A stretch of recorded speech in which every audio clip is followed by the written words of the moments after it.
sur le site de la future extension du gymnase de Nyon. Alors c'est un projet du bureau Éducanaga et Associés, résultat d'un concours de 2008, je crois. Vous serez accompagné aujourd'hui par moi-même, par Michel Rollet, associé au bureau, et qui chapeaute la partie construction au bureau, et par Francesco Ricci, qui est le chef de projet pour ce projet-là. Au terme de la présentation, on se divise en 3 groupes. On va faire des visites avec un volume de personnes un peu plus adéquat. Alors, l'image que vous avez ici est une image de maquette qui présente la situation finale du projet. Ce qu'il faut savoir, c'est que là, vous avez le gymnase existant, le bâtiment de Vincent Monjac, qui a 22 ans aujourd'hui. Là, vous avez le bâtiment école. Et ici, il y a cette petite voie de chemin de fer qui va vers Aisin, qu'on a traversé pour arriver. Là, vous avez le parking qui est juste adjacent. Et ici, la voie Genève-Lausanne. Ce qu'il faut savoir, c'est qu'à cet endroit-là se trouve actuellement une école provisoire. Ce qui fait que le chantier dans lequel vous vous trouvez correspond à cette partie-là. C'est la première étape que nous construisons, qui sera mise en fonction en février l'année prochaine, qui nous permettra de reloger les élèves de l'école provisoire là-dedans, de démonter les pavillons provisoires et de construire la fin du bâtiment scolaire et de construire de l'autre côté des voies les équipements sportifs qui sont disposés ici. Donc, nous sommes ici. Alors, le programme de ce projet, c'est essentiellement des salles de classe, de l'administration, un auditoire pour la partie scolaire, et ici 2 salles de sport, quelques locaux annexes, salles de musculation, etc. de ce côté-là. La particularité de ce site, qui a en grande partie contribué à modeler la forme du projet tel que vous le voyez là, c'est qu'une part c'est un site très exigu, il est coupé en 2 par cette voie de chemin de fer, et ce site avait la particularité d'être traversé par un cheminement public à l'échelle de la ville de Nyon qui passe grosso modo à travers. Donc le projet que nous avons mis au point est un projet où en fait les salles de classe sont suspendues ici à l'étage et l'espace public traverse le bâtiment. On va passer sous le bâtiment.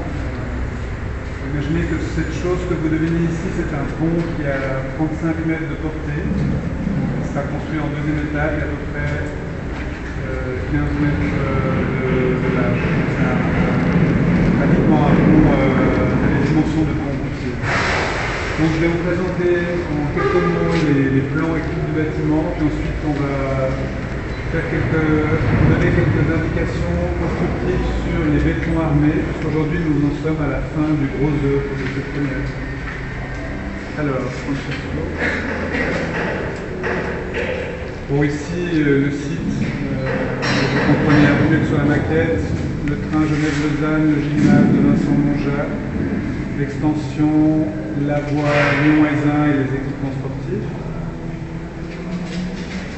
Alors, l'école s'organise sur 3 niveaux. Un premier niveau partiel. Vous pouvez imaginer que le terrain est en pente là. Il y a une différence de niveau équivalente à un étage entre cette partie-là, qui est en gros là-bas au fond, et puis cette partie ici, où nous nous trouvons. Donc la partie inférieure est de plein pied avec cet espace public-là. Et ensuite là, on s'enfonce dans le sol, sachant que le terrain monte ici. L'étage intermédiaire, alors ici on voit bien que notre bâtiment est traversé par un cheminement public. Là vous avez ce pont dont je vous parlais avant, et puis ici un passage de toute dimension qui est celui que vous empruntez jusqu'à l'instant pour arriver ici. À cet étage vous trouvez des salles spéciales, des salles informatiques et des salles de ce type-là qui sont juste derrière nous ici. Là nous nous trouvons dans ce hall d'entrée là, dans lequel prend place un escalier sculptural, entre guillemets, que vous voyez ici, qui est pratiquement terminé. De l'autre côté, vous avez essentiellement l'administration, l'auditoire, et sur 2 niveaux avec une double hauteur ici, la cafétéria du bâtiment. L'étage supérieur du bâtiment, c'est un bâtiment assez bas, comme vous l'avez remarqué en arrivant, qui présente sous la forme de 2 niveaux, 13 plus 1 dans le quartier haut. Cet étage-là, qui aura cette forme complexe, mais plus ou moins triangulaire, contiendra pratiquement toutes les classes. Et c'est un plan qui est organisé avec un système de couloirs qui permet de tourner d'un sens ou dans l'autre, mais de relier toutes les parties du bâtiment avec un seul parcours. Et dans chaque angle du triangle, vous avez un système d'escalier qui est chaque fois assez sophistiqué dans sa géométrie. Et en fait, c'est les points centraux, les espaces publics du bâtiment. Donc, à chaque point du triangle, vous avez des grands dégagements, l'escalier avec des trous qui traversent tout le bâtiment. Vous avez également des locaux sanitaires et puis les casiers pour les élèves. Chaque fois. Alors, quelques coupes, je dirais la plus emblématique, c'est celle-ci, qui est donc une coupe qui passe sous les balcons. Là, vous avez la façade de ce corps de bâtiment tel qu'elle se présentera à l'extérieur. Et ici, vous avez une vue qui montre ce pont, le grand pont en son extension. Et vous voyez, pour donner une idée du traitement du sol qui est dans la cour de l'espace triangulaire. Et vous voyez donc qu'il y a une différence de niveau d'un étage entre ce point-là et ce point-là. Il faut dire, ce qui est intéressant dans la structure du pont, qui sera donc réalisé en deuxième étape, c'est que c'est un pont qui n'a aucune structure en façade. Les façades sont des grands bandeaux vitrés qui tournent tout autour du bâtiment. Ce sera exactement la même chose dans la zone du pont. Toute la structure est concentrée au centre. Dès qu'on a une espèce d'arête, comme une colonne vertébrale qui va porter le pont. On voit ici, c'est très épais, on a des murs de 50 à 60 cm à peu près. Et à cette colonne vertébrale, on va souder les parois des classes qui, elles, vont porter les dalles. Ce qui fait qu'on a des grandes fenêtres en longueur sans aucune structure sur toute cette longueur. Voilà. Suivant, super. Alors ici, vous avez une vue de l'entrée principale venant de Lausanne avec ce pont du niveau. Là, la cafétéria, ici, l'étage des classes. Ça, c'est la façade qu'on a devinée en arrivant à travers le parking. Et puis, on peut enchaîner peut-être avec le point suivant. Alors, pour l'exécution, ce que vous voyez ici, c'est l'aspect fini de ces espaces de distribution. C'est du béton apparent pour les murs et les dalles. C'est un béton apparent de type 4 qui est calpiné. Vous avez ensuite les détails de calpinage. C'est-à-dire que les architectes ont dessiné un métrage de toutes les surfaces que vous avez sous les yeux. Aussi bien les surfaces des escaliers que des murs, des plafonds. Ils ont dessiné également l'emplacement de chacun des trous, de chacune des portes, de chacune des prises d'enseignement. Au sol, vous aurez une chape foncée qui tient un matériau à base de ciment. Et ensuite, cette maison en béton va être également emballée par une couche d'isolant importante, 30 cm, et un bardage en tôle d'aluminium brut qui sera le même sur les faces verticales et sur la toiture, qui est une toiture en pente que vous apercevrez mieux à l'étage de haut. Vous aurez l'expression de la face inférieure de la pente. Le toit, vous verrez, est percé de Josémito. Donc vous n'en verrez pas vraiment l'effet, parce que pour le moment ils sont tirés par des planches. Il n'y en a qu'un seul qui est dégagé qui se trouve là. Et vous voyez, ça ne permettra de vous rappeler qu'un Josémita, ça donne à surface égale 6 fois plus de lumière qu'une fenêtre. Vous voyez, cet unique trou, à la fin il y en a une dizaine dans cette zone-là, amène beaucoup de lumière sur cet endroit. Voilà, donc c'est des façades sinon assez simples, on aura des stores à lamelles, des fenêtres en bois métal, rien de très particulier. C'est un bâtiment avec un budget relativement serré, avec une construction économique dans sa facture. Ce qui n'est pas économique, c'est le fait que c'est un bâtiment très plat. Le pont, vous l'avez deviné, c'est pas la manière la plus économe de construire un étage de salle de classe, mais la construction elle-même est économique. Alors là, vous avez une coupe sur le pont, vous voyez un peu mieux, c'est une coupe segmentée, on va enlever les boules au milieu pour montrer les différents segments de la coupe. Vous voyez ici la structure du pont qui est appuyée donc, sur les billes qui sont arrivées. Et ensuite, à cette structure, les murs des classes sont porteurs et suspendent la dalle et le toiture. C'est une coupe sur ce corps de bâtiment-là, qui fait donc une couche de glace, vous verrez ce mur-là, qui se met de côté et le couloir. On a quelques fenêtres qui donnent la vue sur la cour. Mais ces fenêtres ensuite seront revêtues de la même tôle d'aluminium, ça sera perforée dans la zone des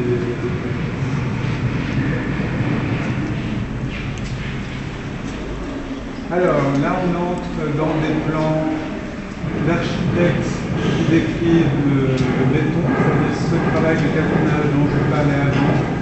On vous a volontairement représenté cette partie du bâtiment, celle dans laquelle on se trouve. Et vous voyez que chaque mur, vous ne voyez pas mais on voit, chaque mur est numéroté et ensuite fait l'objet d'une élévation, aussi bien les murs, les classes, les murs ici sont représentés en élévation et le travail de l'architecte c'est de s'assurer que d'une part le carénage fonctionne, que les portes, que chaque percement de porte ne tombe pas en conflit avec un communicateur, etc.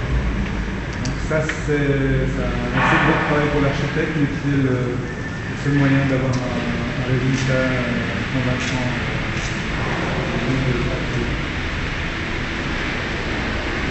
Ici, c'est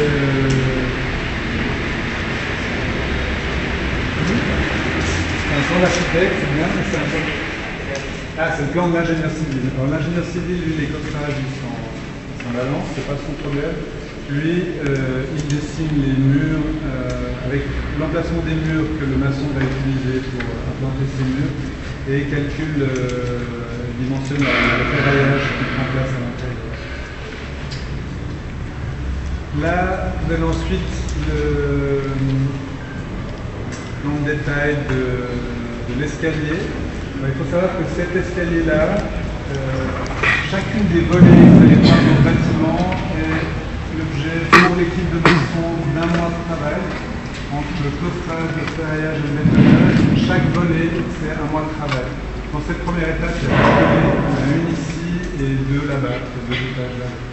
Donc il y a 3 mois de travail pour en moyenne 3 construire chacune, un mois pour construire chacun de ces éléments.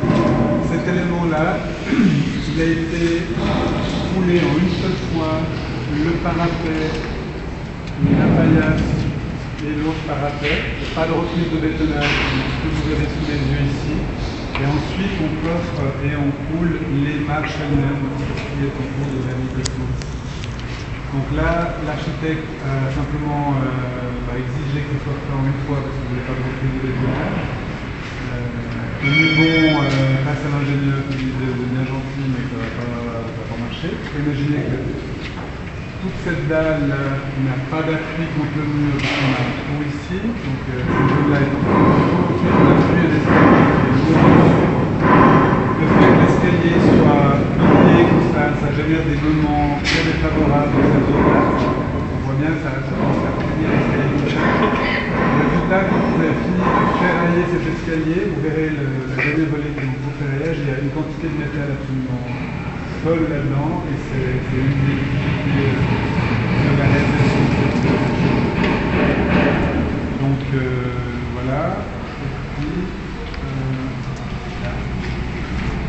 ça c'est les azures, bon, c'est le même travail que les azures, mais vous voyez les pentes de toiture qui vont devenir en haut, et puis pour finir, le plan de la toiture, le plan de la dalle de toiture que vous voyez juste avant, avec ces trous qui sont destinés à la fois à amener de la lumière mais qui servent également d'exutoire de fumée pour la protection feu en cas d'incendie. Et pour finir, ça c'est le plan de calpinage, donc le dessin du coffrage, de la dalle, de toiture. Là aussi, il a fallu dessiner tout ça et surtout choisir ce qu'on allait faire dans les zones de changement géométrique. Là, ce calpinage il est plus compliqué que dans un bâtiment rectangulaire.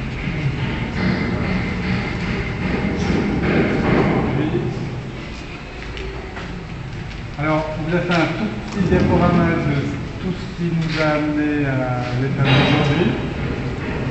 Donc là, la dalle ici était déjà coulée, c'est le début des coffrages des façades de classe. Donc, vous voyez qu'ils utilisent des coffrages, mais en fait, on a essentiellement un parapet et des poteaux.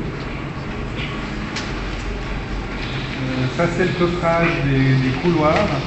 Non, c'est pas vrai. Là, c'est le couloir avec les fenêtres et les pneus de salle de classe. Ce qui est particulier ici, c'est que l'entreprise a choisi de ferrailler avant de mettre. En général, on met un côté du coffrage, on met le ferraillage et ensuite on ferme. Là, pour une raison que j'ignore, vous avez choisi de monter le ferraillage tout seul, qui produit ces images un peu inhabituelles.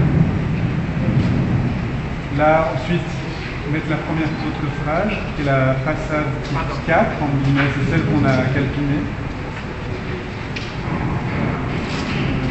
Ensuite, là, vous voyez toutes les précautions que les maçons doivent prendre pour garantir les distances entre le fer et la peau de coffrage, c'est-à-dire le recouvrement de béton sur les fers. La centrale à béton est fabriquée du béton produit ici. La centrale est juste derrière nous, là, dehors.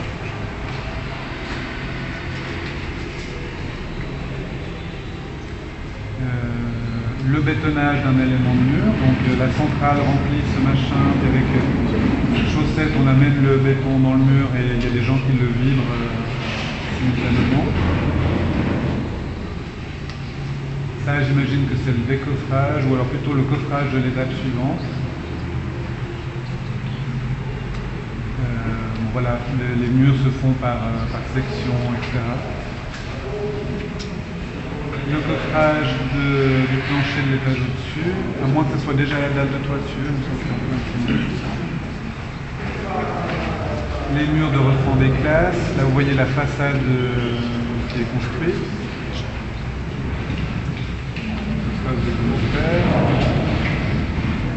Les coffrages de dalles, de bord de dalle. Le coffrage de la dalle de toiture, non c'est pas vrai, c'est le coffrage de la dalle au-dessus de nous. On voit les attentes des murs qui viennent au-dessus. Le début du coffrage de cet escalier. Donc là, ils ont coffré le fond avec des panneaux baquelisés qui assurent le côté très lisse de la face visible. Là, ils commencent à coffrer la paillasse, c'est-à-dire l'élément horizontal, et ils commencent à coffrer, à ferrailler également les parapets.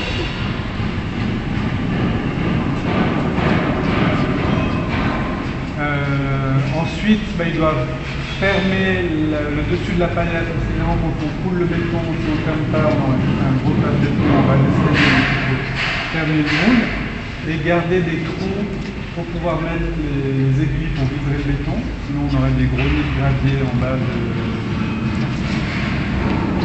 des endroits où le béton n'est pas arrivé en bas de l'escalier.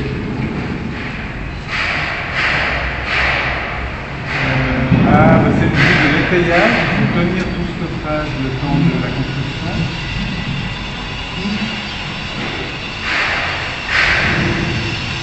C'est fini. Bon voilà. Donc, là, il au terme de cette petite présentation. Ça, si vous avez des questions sur ces données de base, vous voulez passer directement à la... Le type de béton, parce qu'il y a tellement de ferraille, pour avoir une qualité aussi grande, le béton c'est un autre classique. Non, c'est un béton ordinaire. Michel va me corriger si c'est un béton ordinaire avec un surdosage de ciment. Ah d'accord. Le 320 clous, la 370. Mais je vous avouerai que les maçons étaient inquiets. Ils avaient peur que simplement que le béton ne se mette pas en place correctement. Heureusement, leurs inquiétudes n'étaient pas fondées, mais c'est vrai que c'était un moment d'inquiétude. Avec beaucoup de ferraille et puis un surdosage en ciment, on évite les fissures. Ouais, alors c'est sûr. On limite le... C'est sûr que cet escalier ne va pas tomber. Les ingénieurs. Non, mais j'entends les petites fissures après qui Mais arrivent. même les fissures, ouais. C'est vrai qu'on risque pas grand chose. Les coffrages avec des sur-mesure ou bien c'est tous les coffrages existants? Alors, vous allez peut-être deviner que c'est des coffrages, c'est des panneaux jaunes pour la peau, et puis c'est un système Perry, je crois. C'est des... Ouais, c'est les deux cases, c'est des poutres bois en forme d'IPE en fait, sur lesquelles est assemblé les panneaux jaunes. C'est un peu plus doux que les branches métalliques qui ont une forme définitive. En plus.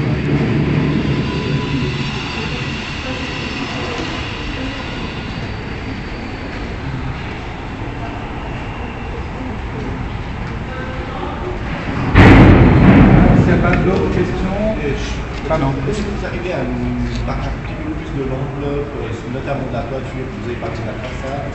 Alors la façade et la toiture, comme je vous disais, c'est un bardage en tôle d'aluminium brut. C'est la même chose. Ce sont des tôles avec des planches de tôle en guillemets qui ont une largeur d'à peu près 30 cm, sauf erreur.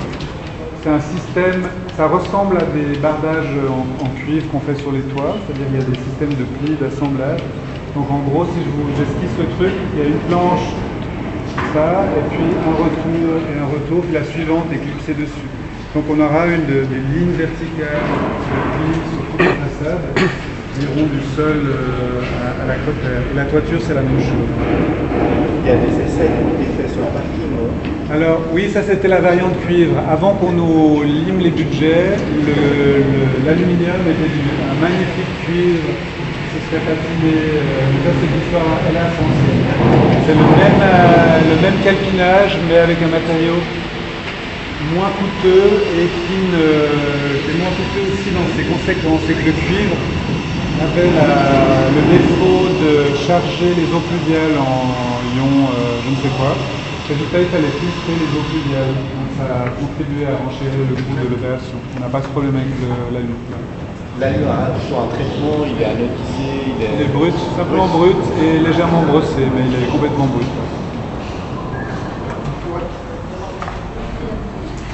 Ils l'ont enlevé l'échantillon de façade, il me semble que je ne l'ai pas vu en passant. Alors on pourra aller voir après, il y a encore un échantillon de façade qui vous montre un petit bout du système de bardage, de l'embrasure de fenêtres et de parquet. Ouais. Donc je ne sais pas ce qu'il en reste parce qu'on a fait modifier certaines choses, mais vous aurez quand même une petite idée du aspect final. Alors, si c'est bon pour les questions, il faut qu'on se divise en 3 groupes et puis qu'on se répartisse et qu'on essaie de ne pas partir tous dans la même direction.